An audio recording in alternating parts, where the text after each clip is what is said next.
В Министерстве здравоохранения и социального развития напомнили, где граждане могут пройти вакцинацию от коронавируса. Всего в республике работают 906 временных прививочных пунктов, 654 в государственных медучреждениях, 61 в общеобразовательных заведениях, 18 на рынках, 15 в культурно-спортивных учреждениях, 10 в торгово-развлекательных центрах, 9 в частных медучреждениях.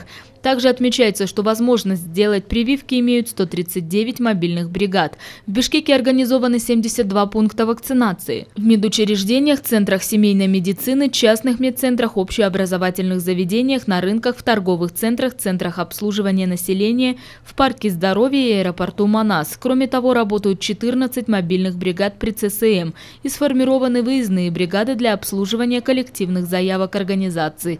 Чтобы сделать прививку, необходимо предъявить паспорт.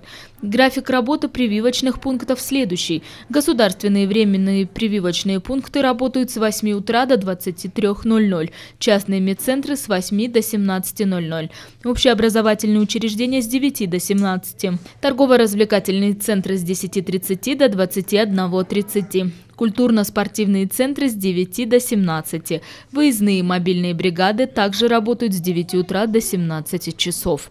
Ведомство напоминает, что для удобства граждан запущена интерактивная карта, на которой можно посмотреть местоположение всех прививочных пунктов, контакты и доступные препараты. Достаточно выбрать нужную страницу на сайте. Там же можно записаться на прививку, заполнить необходимые поля и выбрать удобный пункт и время вакцинации.